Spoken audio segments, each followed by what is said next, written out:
In this episode, we talk about Airbnb. The focus is on what makes them unique. Are they the same kind of company as Marriott or Hilton? We'll talk about how they make their money and what's unique about them, as well as what will make them successful or potentially fail in the future. In addition, we'll talk about some of the recent choices and changes that Airbnb has made and whether it's a variable cost or primarily a fixed cost business. If you've got questions about Airbnb, listen to this episode and then write us with your thoughts and questions afterwards. Let's dive in. Airbnb, a company that many of us have used and some of us even have hosted on. It's a company that has an endearing story, an incredible background, and just IPO'd in December of 2020. What a time for Airbnb. I'm really excited to talk through some of the history, some of the experience, and some of the numbers for this pretty storied company. Let me just begin at the beginning. In 2007, two roommates, Brian and Joe, put an air mattress in their living room in San Francisco. It was conference season and all the hotels were booked, and they were able to create a makeshift bed and breakfast. They recognized that travelers were searching for something that was unusual and, in their situation, cheap, which was their initial focus for Airbnb. It started with an email between the two guys and moved on to become what is one of the world's largest hospitality companies. Now, we took a look at Airbnb because we were curious. Does Airbnb think of itself as more of a hotel company or an experience company? Does it think of itself as a company that's a platform or a total hospitality experience? And we found out some pretty interesting things. The primary source of Airbnb's revenue comes from service fees from bookings that are charged to both guests and hosts. And while there are experiences on Airbnb, the majority of these booking fees come from hospitality, from the stay, the residence itself. Depending on the size of the reservation, the renters are charged a non-refundable service fee. So even if they decide to cancel their rental, Airbnb keeps it. Usually it's about 14%, 14.2% on average. Hosts are also charged a fee, tricky, no more than 3% of each completed booking. And this is largely said to cover some of the credit card processing fees. Because of this aggregate fee, this about 17%, Airbnb takes quite a large cut of each one of the booking fees.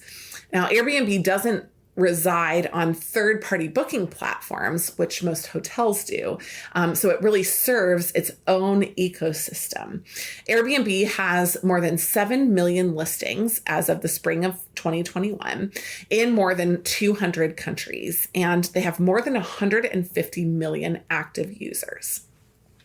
So let's go and take a look at the numbers for Airbnb. It's pretty interesting. We can look at them now because they just filed their first 10K. In fact, in 2016, they had 125 million nights and experiences booked. In 2019, which was a peak for them, they had 327 million nights booked. And in 2020, they actually reverted back to 2017 levels, returning about 3 years backward to about 193 million. Their gross booking value was exceptional. At the peak, about $38 billion in revenue booked through the Airbnb platform, and reverting back in 2020 to about $24 billion. When we look at all those numbers, what we can see is that there is a pretty high room rate per night on average. That a lot of the rooms actually in the pandemic were slightly more expensive than they were prior, which probably means that people were staying in nicer homes or more expensive locations when they were choosing where to stay in the pandemic, not in, for example, shared homes where you would have a single room. And then we go through and we look at revenue, and we see a slightly different story because Airbnb actually doesn't count revenue from the gross bookings. They only count their revenue as the revenue that they take as a slice off of the top. We've talked before about Uber and about how Uber is a variable cost business. Well, In many ways, this is a variable cost platform that Airbnb has built it as well.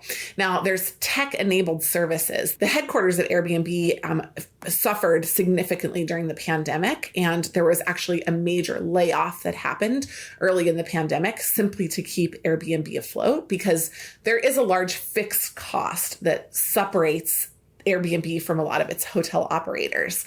In fact, that fixed cost includes marketing and legal, the platform management, hospitality crews, even picture takers that are inside the Airbnb framework. But ultimately, this is really more of a variable cost business because Airbnb only makes money when there is a single booking that happens. What does this mean? It means that they should have pricing or costing power to be successful in the industry. And we actually find that they do have one of those. Now, Airbnb doesn't have a lot of cost power. The real cost from the variable side is on the acquisition for credit card companies. They're paying a credit card fee each time they're paying. And they do have some customer acquisition costs, which they use their network to expand. But ultimately, the big costs, they don't have a lot of control over how much they spend on those. There's not a lot of negotiating or collective power that they have.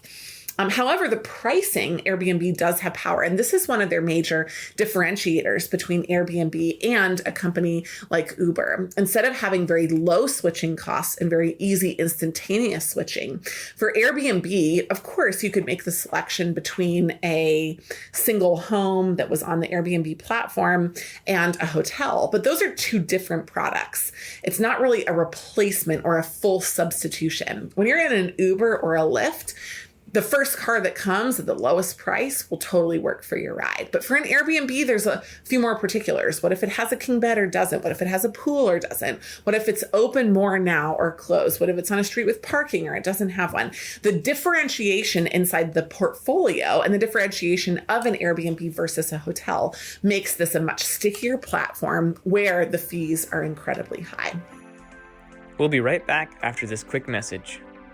If you're enjoying learning about strategy and want to put it into action, one of the best ways to do that is by joining us on a future Strategy Sprint. Strategy Sprint is a 2-day training process, 1 day for skills and 1 day to plan with a team how to solve an actual case. Then we put you live with a client for an entire week with a coach that is a former McKinsey, Bain, or BCG staff member. Your coach will guide you through how to interact with the client, how to resolve data, and how to make great recommendations.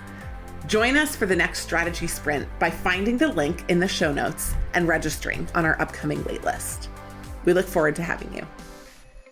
So what's the focus for Airbnb? Well, their focus isn't on pricing growth and on sustaining a high price. Their focus is on developing an acceleration in the numbers, both the volume booked as well as the number of nights booked, as well as the number of people booking.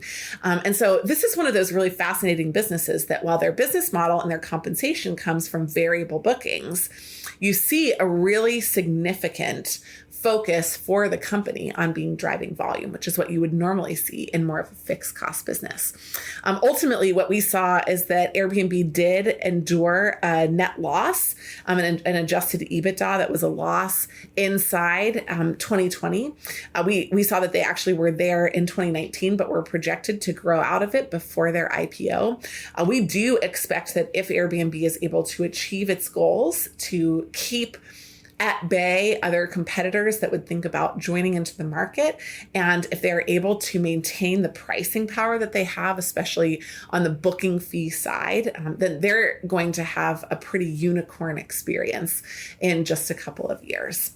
What are some of the things that could really endanger a company like Airbnb? Well, one would be really major problems, lawsuits or loss of trust. So if all of a sudden on Airbnb, everything was a 5-star rating and Airbnb started promoting people by following a second revenue stream, allowing them to pay their way to the top of the platform, and you didn't feel like you were actually getting the best search results or the best experiences, if it felt like it was favoring things that then you didn't have a good experience with, people might might begin to have attrition off the Airbnb platform. Or if another platform like Vrbo was able to really capitalize on some of the networking effects and the consumer trust experiences that Airbnb has been able to have, if you could have more switching costs between one platform and another, and they were able to compete on the fees, you might find that Airbnb would be in a different class. However, I would say that I think that this is a pretty durable business with a lot of upside as more people begin to book Airbnbs and other accommodations around the world as we return to traveling and as we get excited about going new places and having really creative, curated experiences while we're there. Thanks so much for listening to this episode of Strategy Simplified. If you're interested in understanding how companies like Airbnb work so that you can be prepared for a case interview or just general conversation on the job, we would love to help. At Management Consulted, we offer one-on-one coaching services, industry primers, and a case library with over 500 cases where you can think about, talk through, and work through math just related to companies like Airbnb and beyond. You can find all those links in the show notes. And in the meantime, make sure that you subscribe to the podcast and review it. We'd love to hear your feedback, and we're excited to have you back for a future episode of Strategy Simplified.